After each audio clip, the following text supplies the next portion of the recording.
kalau para kiai, para ulama Nusantara berceramah, itu jelas mengarahkan umat untuk selalu melihat, memandang Nabi Muhammad sebagai junjungannya. Beda dengan kalian, para Habib Ba'alawi. Kalian selalu menggiring orang-orang Nusantara ini untuk melihat, mengagumi, dan memuliakan leluhur kalian sebagai junjungannya. Bedanya jauh sekali. Begitu, Bib. Jadi saya pikir begini, Bib, tanggapi saja tantangan dari Kiai Imaduddin, tantangan dialog, tantangan diskusi, atau bahkan tantangan debat. Tanggapi saja dan pertanggungjawabkanlah nasab kalian itu secara ilmiah. Saya pikir itu lebih gentleman dan lebih bermartabat begitu. Tanggapi saja, silahkan. Apakah kemudian kalian, para Habib Ba'alawi ini, akan sanggup mempertanggungjawabkan nasab kalian, menunjukkan kepada kami orang-orang Nusantara bahwasanya garis keturunan kalian itu benar-benar terhubung kepada DNA-nya Nabi Muhammad atau tidak? Terus ditarik ke Sis Al-Jufri, apalagi Gul menjadi pahlawan nasional kita. Kawan-kawan Abna'ul Khairat ini tidak mampu membaca sinyal dari mereka RA, padahal tujuannya adalah untuk mengadu domba kita. Ini, ia juga menyuruhkan kepada seluruh masyarakat Nusantara di kawasan Indonesia Timur, menyuruhkan jihad pada Fuad Pleret lah. Inilah pendidikan radikal. Jihad seperti apa? Beliau kan sudah meminta maaf kepada kalian. Terus apa yang kalian minta lagi? Diajak tabayun juga kalian tidak mau. Apa motivasi Anda? Wahai Kang Mas, ya, Husain Habibu. Jenengan bukan Habib tapi namanya Habibu. Ya, tolong. Saya selaku Panglima Garda Al Khairat menyerukan resolusi jihad atas pernyataan biadab. Loh, ini loh. Ini dibesar-besarkan ya, ini loh. Ini loh. Ini namanya dibesar-besarkan oleh Fuad Pleret dan konco-konconya atas penghinaan terhadap guru tua Habib Idrus bin Salim Al-Jufri dengan kata-kata monyet tegasnya. Tapi kalau terus-menerus disakiti, saya khawatir persepsi publik yang dibuat negatif oleh kelompok oposisi maupun kepentingan-kepentingan luar negeri, itu lama-lama dipercaya oleh putra-putri bangsa Nusantara, oleh pribumi, karena sikap-sikap konyol, tindakan-tindakan konyol yang menyakiti pribumi, termasuk diantaranya mengusulkan si siapa itu tadi, monyet satu itu, si Idrus bin Salim, Al-Jufri itu menjadi pahlawan. Saya bilang monyet karena saya sedang mengamalkan isi Quran. Segera bubarkan organisasi monyet dan tangkap para pemimpin monyet beserta laskar monyetnya, serta pecat semua oknum yang jadi backing gerombolan monyet tersebut. Saya keberatan dengan sikap kalian para habaib yang seolah-olah memperlakukan para mukibin, pengikut kalian yang notabene adalah orang-orang Nusantara itu sebagai budak yang begitu hina sehingga harus bertelut, sujud, mencium, bahkan menjilat kaki kalian. Ini disampaikan oleh Panglima Garda Al Khairat yang mengatakan menyamakan guru tua dengan seekor binatang, atau bahasa Arabnya itu kirdun, bahasa Melayunya yang jenengan tahu sendiri. Terus Gus Fuad Pleret sendiri sudah minta maaf antar sesama saudara. Beliau, Gus Fuad Pleret, menyadarinya bahwa tidak mungkin ya beliau memusuhi saudaranya, yakni alumni Al Khairat Palu dan sekitarnya.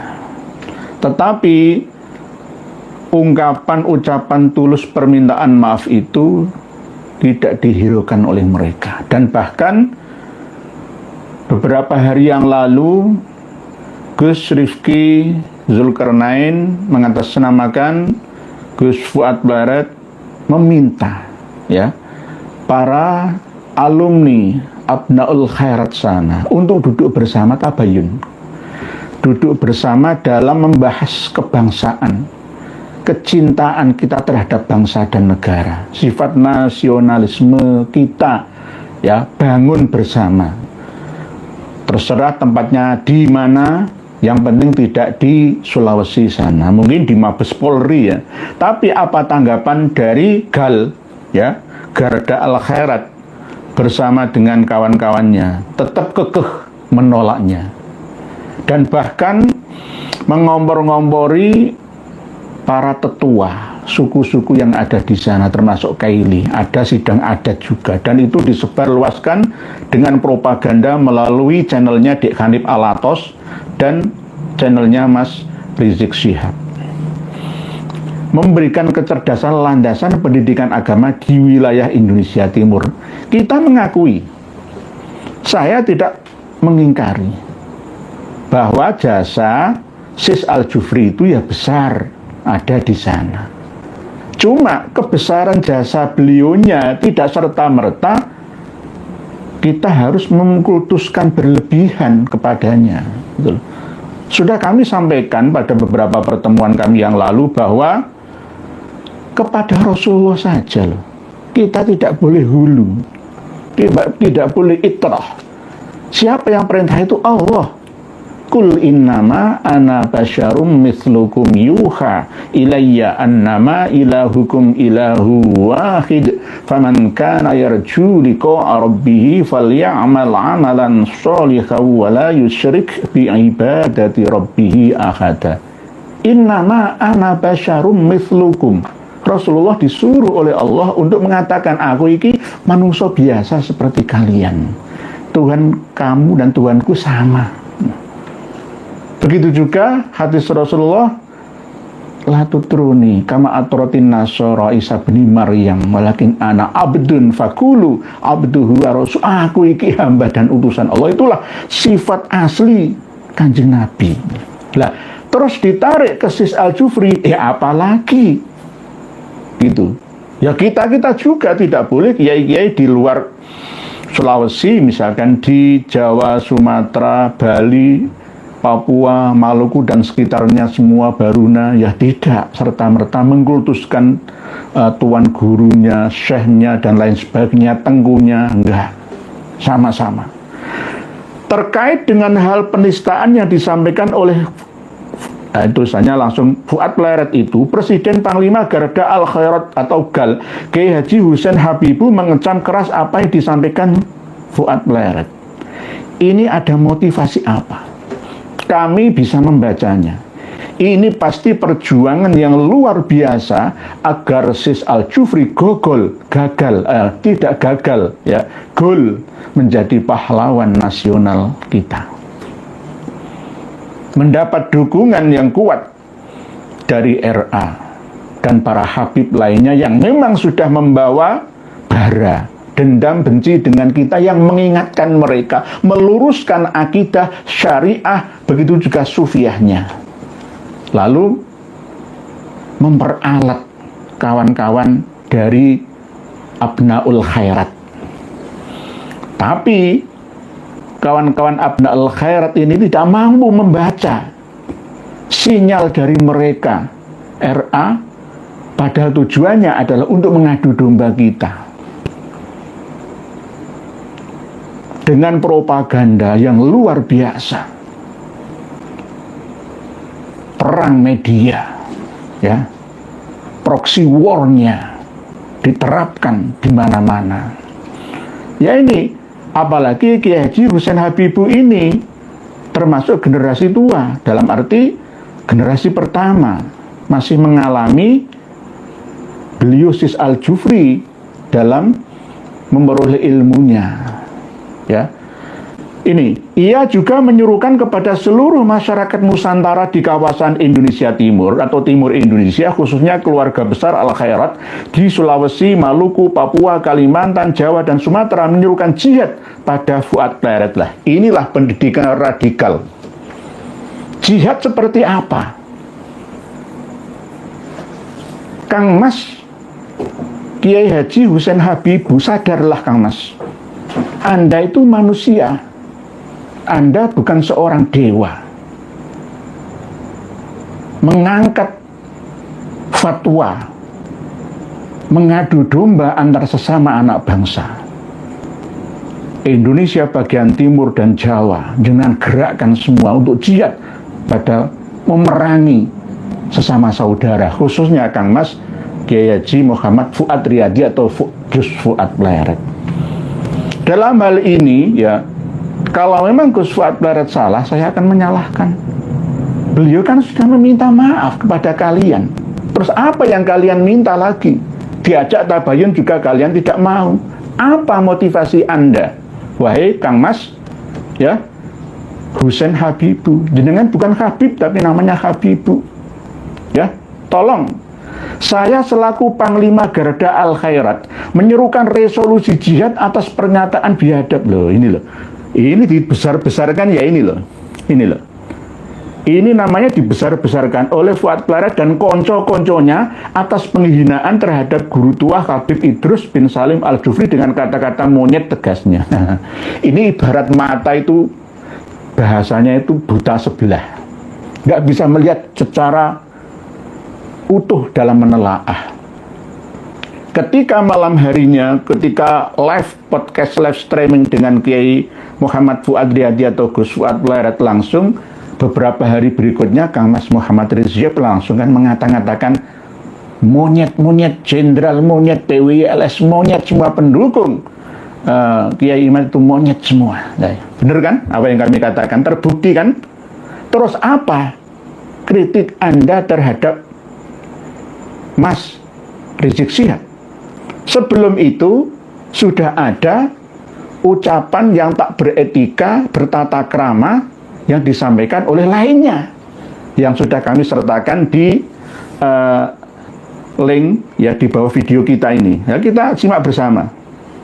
Kita simak bersama, lebih kejam mana ya? Lebih kejam mana? Ayo kita simak bersama. Kita ini manusia yang beragama, berbudaya, ya, punya akar sejarah yang sama, sesama anak bangsa, apalagi sama agamanya, Kang Mas. Presiden pendusta, presiden munafik, presiden pembohong, presiden yang senang, kaya, makmur, kenyang, sejahtera di saatnya rakyat kelaparan, rakyat susah, rakyat menderita, pengangguran semakin banyak, utang semakin banyak, pengangguran semakin banyak, memberikan janji-janji palsu kepada rakyat. Presiden yang kenyang di saat rakyatnya kelaparan, presiden yang senang di saat rakyatnya susah, menderita, mati kelaparan. Presiden seperti itu wajib untuk diturunkan, saudara-saudara. Ini Ki Bahar Sumet loh, bukan saya ya.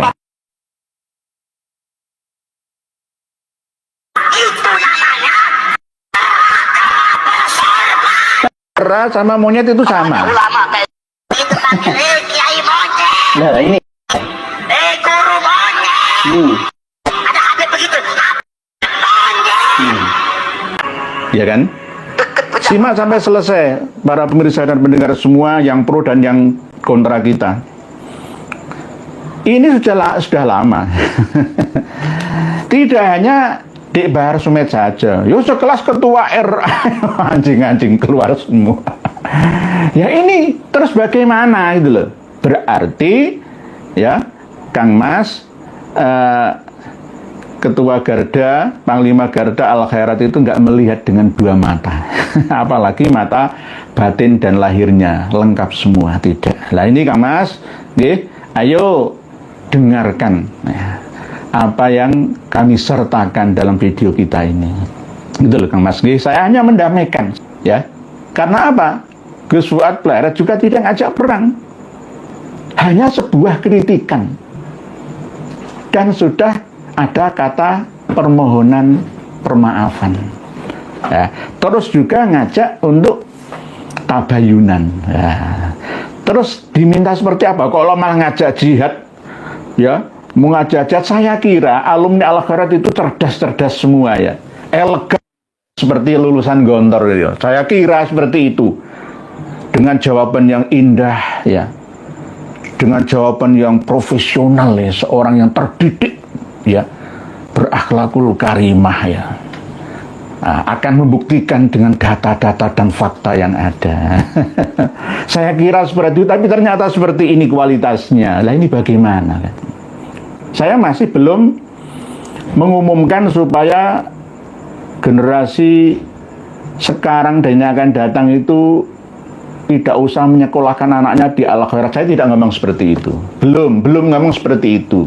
Kecuali Abnaul Khairat mau memperbaikinya. Ya saling menasihati bersama. Begitu loh. Nah ini loh. Kata-kata monyet lah ngerangkrungokno, tidak mendengar ini namanya. Ya.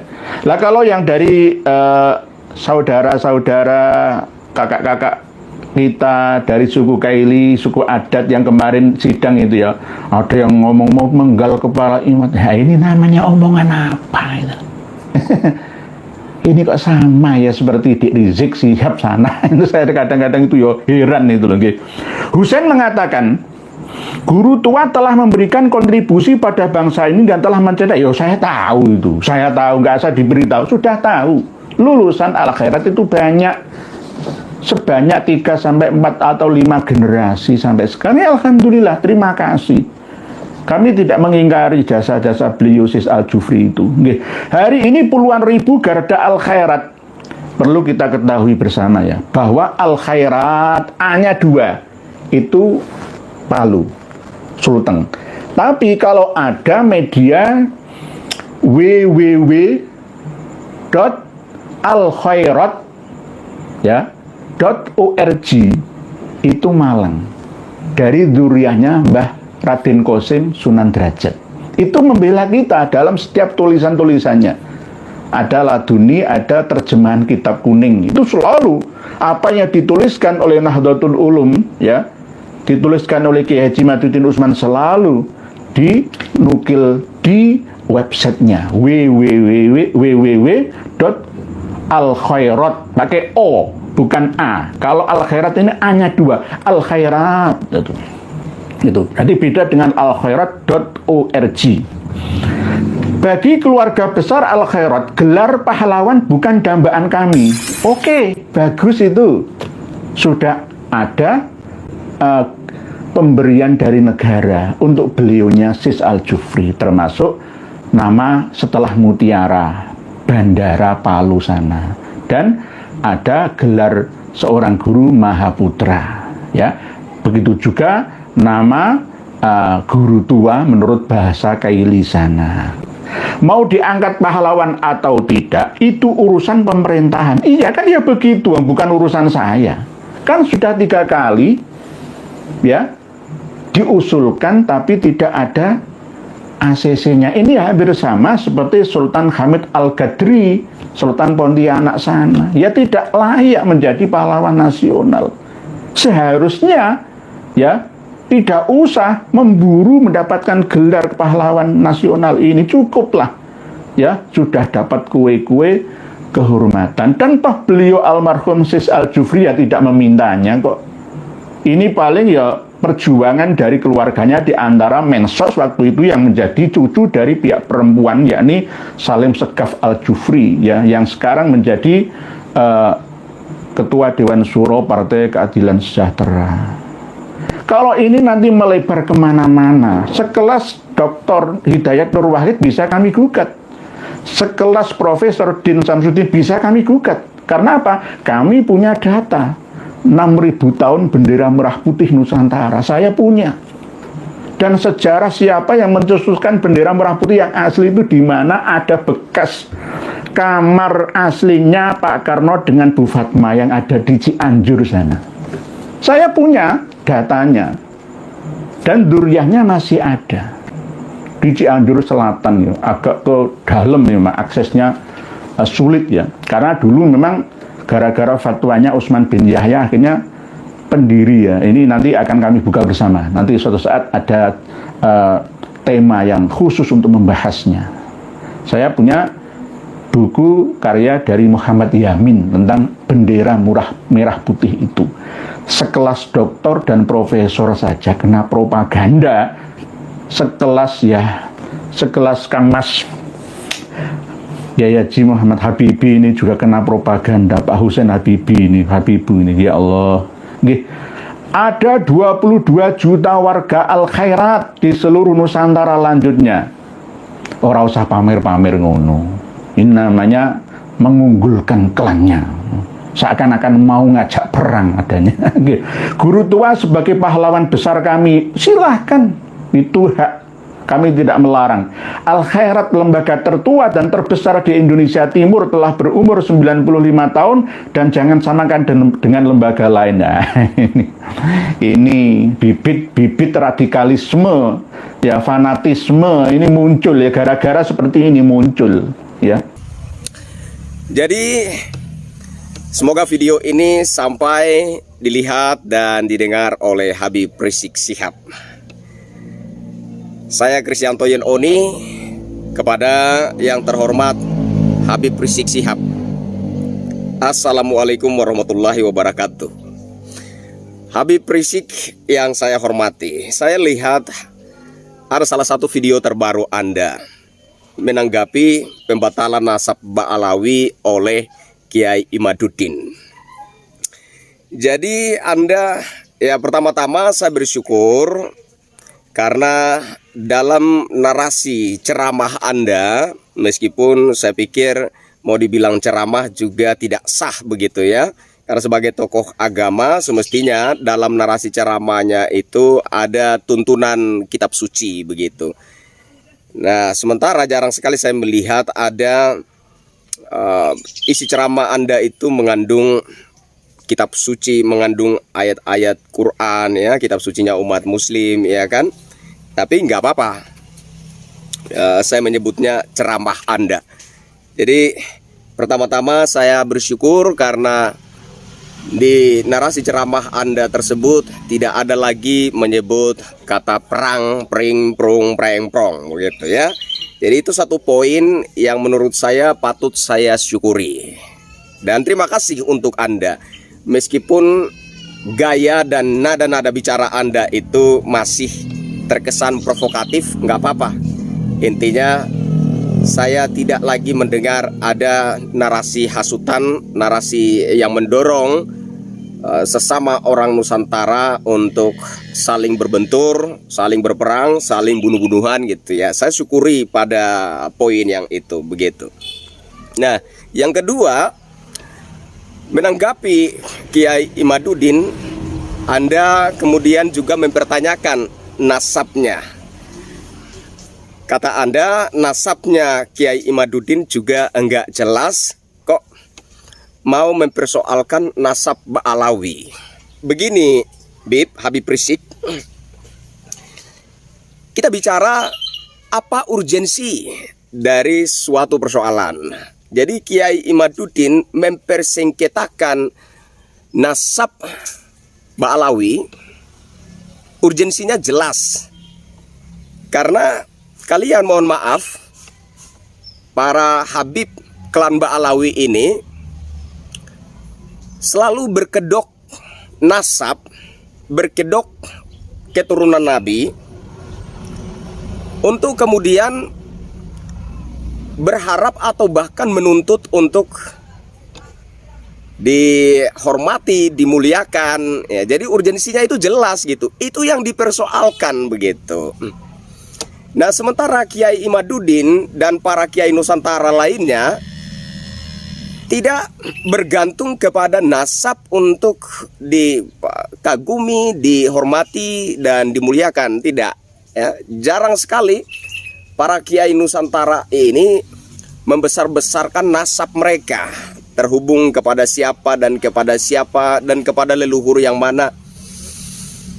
Jarang sekali saya mendengar isi ceramah dari para Kiai Nusantara, para ulama Nusantara itu mengagung-agungkan nasabnya ya, membesar-besarkan nasabnya untuk kemudian berharap dan menuntut untuk dihormati dan dimuliakan.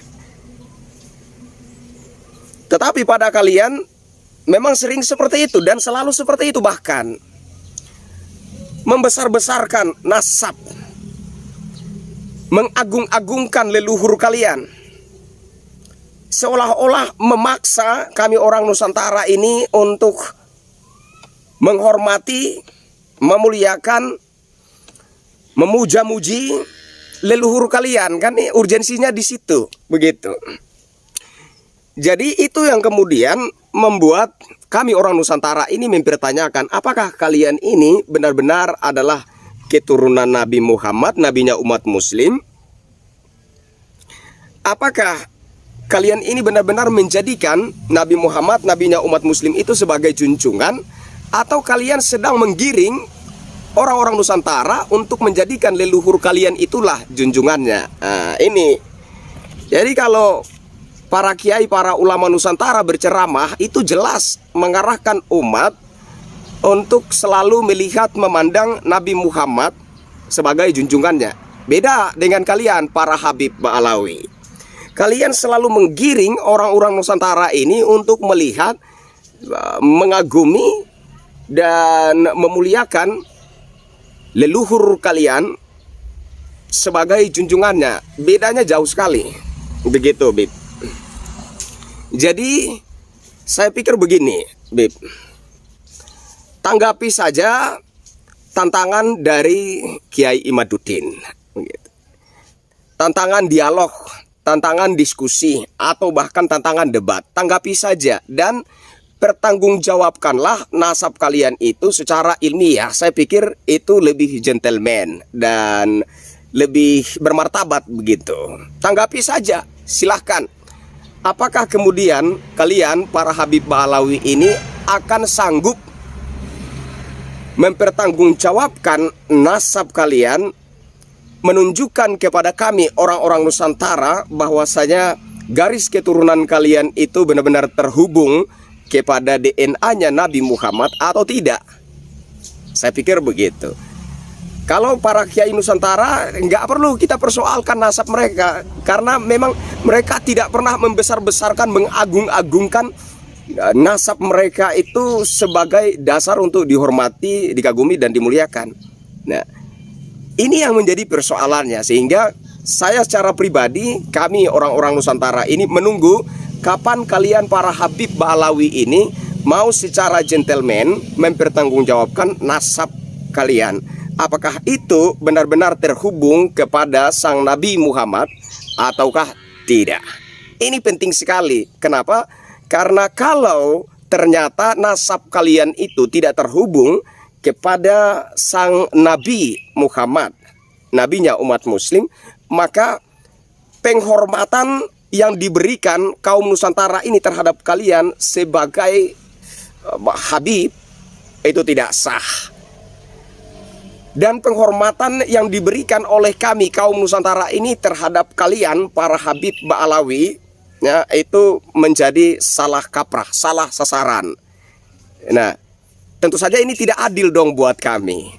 Ini tidak fair, tidak afdol buat kami. Sehingga memang penting sekali kalian membuktikan secara ilmiah, ya, menunjukkan secara gamblang bahwa memang ada kesinambungan yang masuk akal nasab kalian itu dengan DNA sang Nabi Muhammad. Saya pikir begitu. Yang ketiga, Anda juga menyinggung Kiai Haji Roma Irama. Begini, Habib Rizik yang saya hormati, sebelum saya secara pribadi ini mengenal ada yang namanya Habib Rizik, kami orang Nusantara ini sudah tahu siapa Kiai Haji Roma Irama. Memang dia adalah seorang penyanyi, bahkan dia punya julukan yang jelas, yaitu Raja Dangdut begitu. Tapi perlu juga Habib Rizik ini pahami bahwa Kiai Haji Roma Irama itu merupakan salah satu santri terkemuka Nusantara. Hanya saja dia memilih jalur musik, dia memilih jalur dangdut sebagai media dakwahnya. Nah, kalau saya bandingkan antara Kiai Haji Roma Irama dengan Habib Rizik, mohon maaf, kelasnya beda. Karena memang Anda seperti menyentil, mengolok-olok si Kiai Haji Roma Irama, katanya penyanyi dangdut ikut-ikutan sok jadi ahli nasab dan lain sebagainya. Begini, Bib, saya pikir lebih baik kita melihat dari kacamata ketokohan saja begitu. Berbicara tentang tokoh agama, ketokohan. Kalau melihat dari sisi ketokohan, saya lebih melihat Kiai Haji Roma Irama sebagai tokoh muslim dan bukan Habib Rizik. Maaf, kenapa? Karena dalam narasi-narasinya Kiai Haji Roma Irama itu tidak jauh-jauh dari isi kitab suci Quran. Lagu-lagunya Kiai Haji Roma Irama itu selalu kental mengandung isi kitab suci Quran yang menuntun, membimbing umat kepada kebaikan, kepada akhlak, kepada cara hidup yang beradab dan bermoral. Itu media dakwahnya itu jelas. Dia adalah salah satu santri terkemuka di Nusantara ini, ya, tetapi memilih jalur musik, ya, spesifiknya musik dangdut sebagai media dakwahnya. Beda dengan Habib Rizik. Saya lihat jarang sekali saya melihat Habib Rizik itu mengutip ayat-ayat Quran sebagai tuntunan dan bimbingan umat kepada kebaikan, ya. Jauh sekali, jarang sekali saya melihat Habib Rizik itu menggunakan ayat-ayat Quran untuk menuntun dan membimbing umat atau pengikutnya. Jadi secara ketokohan saya lebih melihat Kiai Haji Roma Irama sebagai tokoh muslim, dan secara kelasnya Kiai Haji Roma Irama menurut saya jauh lebih tinggi, levelnya jauh lebih tinggi di atas Habib Rizik, karena dia selalu berpatokan kepada kitab suci umat muslim yaitu Al-Quran. Dia selalu menjadikan isi kitab suci sebagai dalil-dalil dalam ceramahnya. Dia selalu menjadikan isi kitab suci Al-Quran itu sebagai pemahaman dasar dalam menciptakan lagu-lagu. Jadi tidak hanya menjadi sebuah lagu, tetapi itu menjadi tuntunan dan bimbingan bagi umat untuk lebih berbakti, lebih mendekatkan diri kepada Tuhan Yang Maha Esa, untuk lebih memahami bagaimana cara hidup yang beradab, yang bermoral, bagaimana cara hidup yang lebih mendekati akhlak yang diinginkan, dikehendaki oleh Sang Pencipta. Saya pikir seperti itu. Jadi secara ketokohan saya lebih melihat Kiai Haji Roma Irama memiliki keabsahan sebagai tokoh muslim. Saya lebih melihat Kiai Haji Roma Irama secara kelas, ya, cara level jauh tinggi di atas Habib Rizik, gitu ya. Jadi terserah Habib Rizik mau menyentil Kiai Imaduddin, mau menyentil Kiai Haji Roma Irama atau siapapun lah, ya kita sudah mengerti, kita sudah tahu, ya silakan saja, itu sudah menjadi kebiasaan Habib Rizik.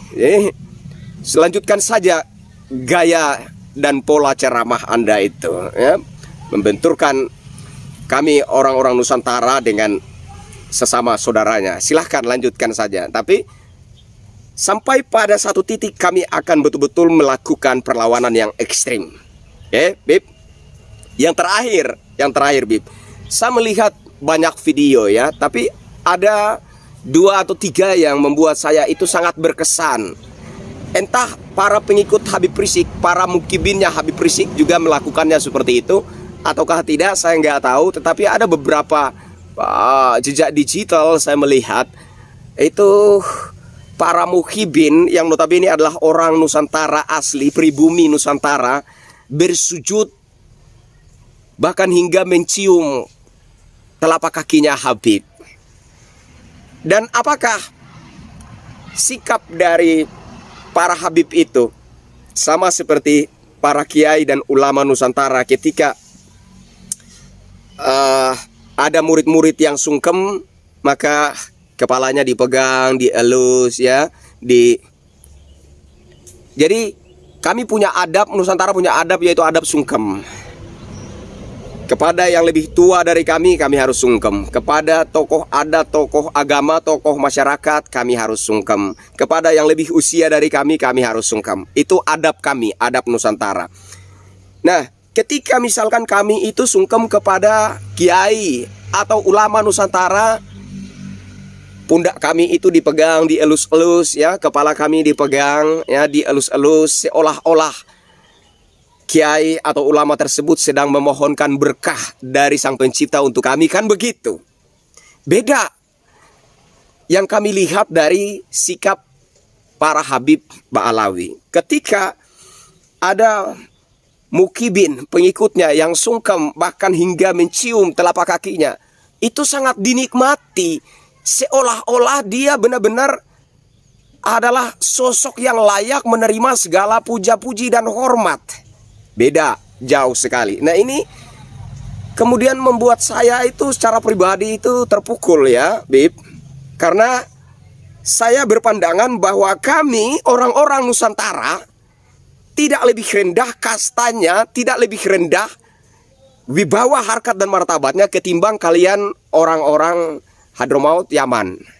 Kami tidak lebih rendah kastanya daripada kalian. Kami tidak lebih rendah harkat martabatnya daripada kalian. Kami tidak kurang mulia dari kalian. Enggak, kami tidak hina dari kalian. Ya. Kami orang-orang Nusantara juga punya harkat dan martabat. Kami orang-orang Nusantara juga merupakan kaum yang sama mulianya.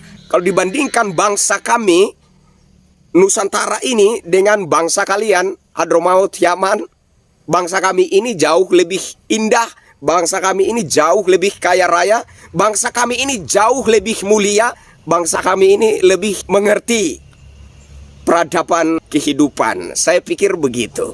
Jadi saya keberatan dengan sikap kalian para habaib yang seolah-olah memperlakukan para mukibin, pengikut kalian yang notabene adalah orang-orang Nusantara itu sebagai budak yang begitu hina sehingga harus bertelut, sujud, mencium, bahkan menjilat kaki kalian, ya.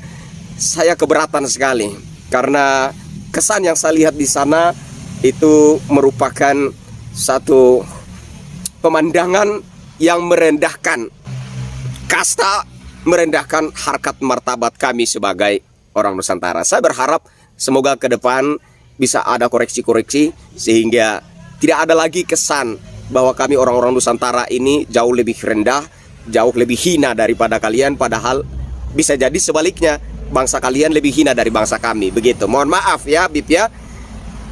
Jadi itu saja untuk Habib Rizik, ya, sebagai surat terbuka untuk Habib Rizik. Semoga Habib Rizik bisa lebih tenang, jangan terus menunjukkan sikap semacam orang sementara terganggu kejiwaannya, ya kan. Kalau berceramah, kalau bisa, ya, selalulah tidak lari dari isi kitab suci Al-Quran, begitu, ya. Gunakanlah ayat-ayat Al-Quran untuk menuntun dan membimbing umat ke arah hidup yang lebih baik, lebih dekat dan berkenan kepada Sang Pencipta. Saya pikir itu lebih bernilai, begitu, ketimbang narasi-narasi hasutan, provokasi.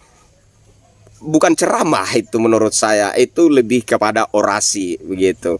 Jadi saya berharap ini bisa diterima, ya. Isi pikiran dan isi hati yang saya utarakan ini bisa diterima oleh Habib Rizik. Jadi akhir kata, Bib, tanggapi saja secara gentleman tantangan dari Kiai Imaduddin, ya. Lakukan saja diskusi dan bahkan debat ilmiah. Sekali lagi, hei Fuad, nah, pernyataanmu membuat luka dan sakit hati bagi kami Abnaul Khairat. Sekali lagi kepada seluruh keluarga besar Al Khairat kita nyatakan perang kepada kelompok intoleran dan rasis, tekannya. Ini sama dengan ucapannya Dik Rizik Syihab, fasis dan rasis. Pribumi penduduk asli Nusantara ini disuruh mengalah saja, sama seperti penduduk Palestina, Gaza dan tepi barat sana. Ketika Israel membunuh, mencincang memperkosa, menghancurkan masa depan rakyat Palestina, Israel bukan teroris. Israel tidak pernah melanggar hak asasi manusia. Israel bukan rasis. Sama dengan penggiringan opini publik. Dan anehnya, masyarakat Indonesia ini masih mudah termakan oleh isu-isu yang tidak berguna seperti ini.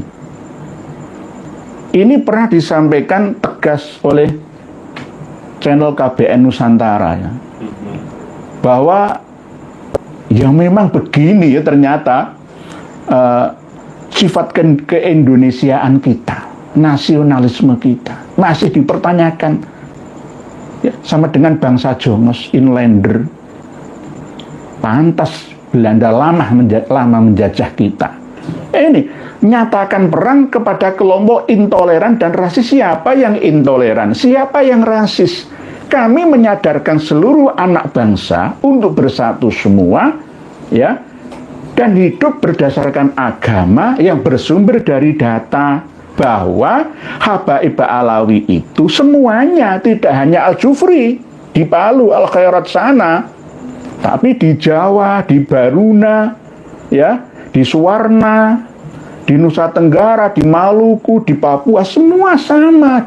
Dia semua marga Ba'alawi itu bukan cucu Nabi kita. Jangan sakit hati.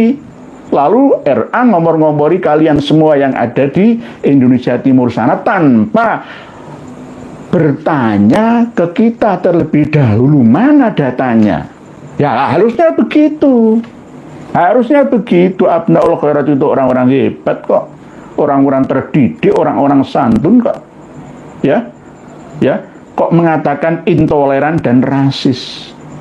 Nah, itu tadi semaunya mereka menuduh kita yang membela diri itu rasis. Padahal kita ini dikata-katai nggak karuan. Sejak lama, tidak hanya 1-2 tahun, sejak lama. Sejak lama. Jenengan simak sendiri. Ayo berselancar ke dunia maya. Ketemu semua. Ya. Terus yang ngata-ngatain kita monyet, babi, anjing itu apakah mereka bukan intoleran dan tidak rasis? Ya mereka justru intoleran dan rasis. Gitu loh Kang Mas, cara memahami loh. Gunakan akal sehat kita. Gitu loh. Jangan gunakan akal yang tidak sehat ya. Wong kita ini semua ulul albab kok nggak bisa membedakan mana yang pantas ya kita anggap benar atau tidaknya gitu. Kepada Kapolri, hati kami terkoyak dan marah. Lah ini siapa yang mengoyak hati kalian? Kalian sendiri yang menyiksa diri hati kalian sendiri. Kalau memang tidak terbukti Sis Al-Jufri Kirdun, ya untuk apa? Saya dituduh anaknya, ibunya tukang zina ya. Lah kalau ibu saya bukan tukang zina, kenapa saya marah? Biaya Nur ya bukan keturunannya Kanjeng Nabi. Gak apa-apa, silakan. Loh, kenapa kita marah? Kenapa harus mengeluarkan seluruh Abnaul Khairat untuk demo? Ada apa ini? Motivasinya apa ini? Nah, ini yang harus kita kritisi bersama. Kepada Kapolri, tangkap si biadab itu sebelum rakyat bertindak. Ini namanya ngajak perang.